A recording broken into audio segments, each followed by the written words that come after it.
And we have another tutorial today. I honestly watch videos like this one all the time, because who doesn't like a quick tips that can drastically improve your craft? Grab a cup of coffee or tea in my case, and let's explore some of the most powerful and tricky things Premiere Pro has to offer. Tip number 1, the one that opens the list: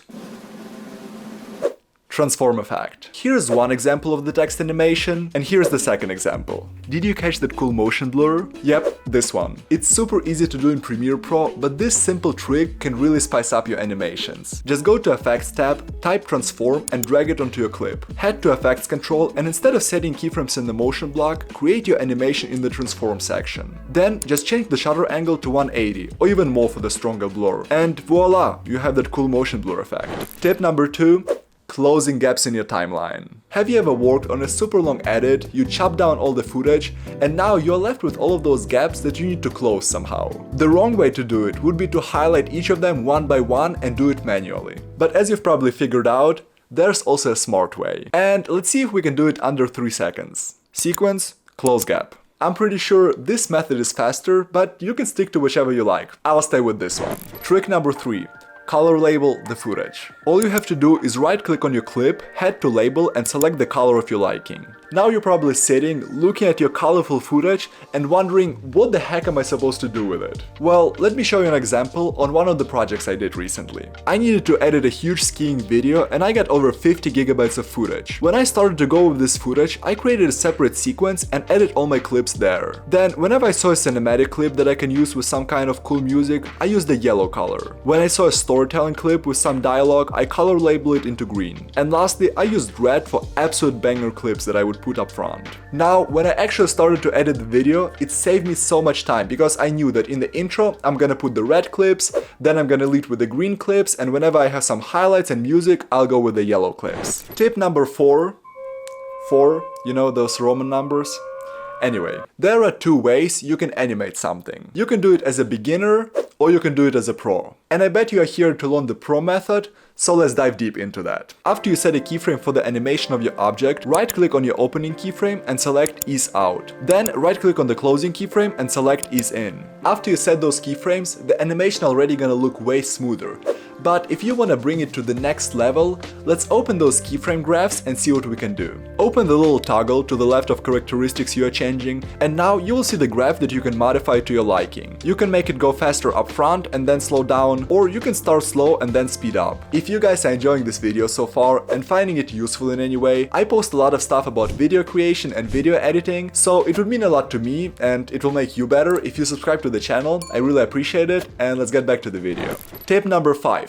Copy and paste the effects. When I first started out, it took me a while to figure out how to do it, but let's treat this video as an advice to my younger self. Say you applied some Lumetri color to one of the clips. Instead of just reapplying it all to the next clip, you can go to the Effects Control tab, scroll down to the Lumetri color, highlight it, and just click Ctrl C or just copy. Move to the next clip and just paste it with Ctrl V. And you can do it with pretty much all the other attributes as well. You like where this icon is sitting? Copy motion properties and apply them to all the next icons as well. You got the drift. Not a lot of people are knowing about this one, but if you are using a Premiere Pro, you are allowed to ask for external help. What I mean by that, you can install additional extensions that can bring your editing to the entire new level. I have 2 free extensions in my Premiere Pro, and they are located under Window that you can find in the top ribbon bar. Here's the one from Mr. Horse that is called Premiere Composer. It's not a promo in any way. This plugin is free, so you can just go to their website and download it. Let me show you all it has. Text boxes, text presets, transitions, shapes, sounds, etc. And if you think it's gonna be hard to use it,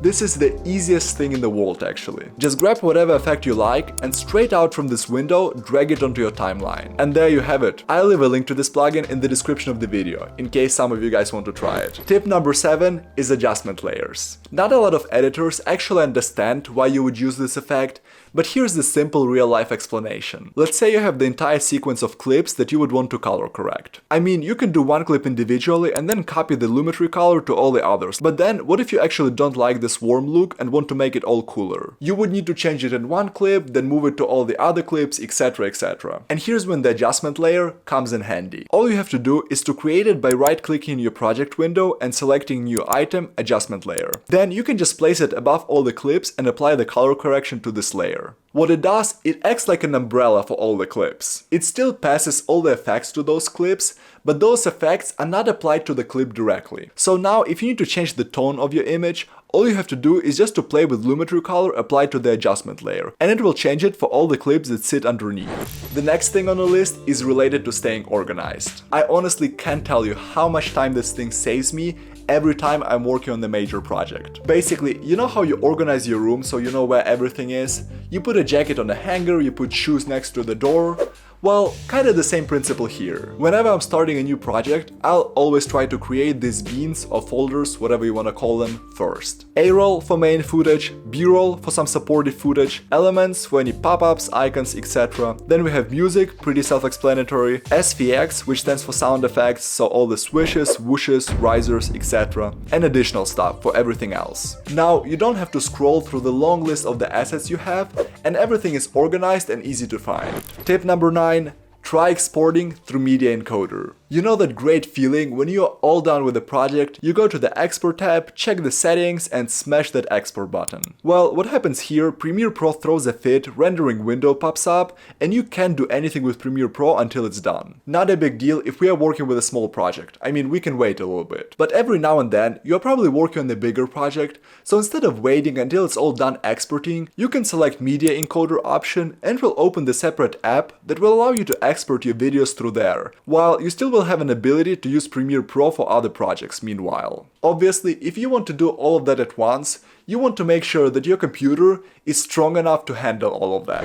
Last, but not the least thing on this list, is render and replace. Even if you have a strong computer, sometimes you are just crossing the line of effects it can handle and you are experiencing a choppy playback while watching the timeline. One way around it is to pre-render that individual clip that is being glitchy. Now, the benefit of render and replace feature is that you don't need to go through all that lengthy process of exporting the video like you would do normally. All you have to do is just hover over the clip, right-click and select render and replace. It will ask you where you want to store that little segment, and then it will pre-save this clip on your computer, which will result in a smoother playback rate for your timeline. And there you have it, guys. Nothing extremely complicated. Just 10 simple and effective tricks that can help you to bring your editing to the next level. Lastly, if you would want to learn even more about video editing, I made a separate video about 5 tips that can help you to edit faster. I'll leave a link somewhere here, go check it out for sure. And if you like this video, I'll highly appreciate if you support the channel. It will help me a lot and you will gain a lot of insights, I promise.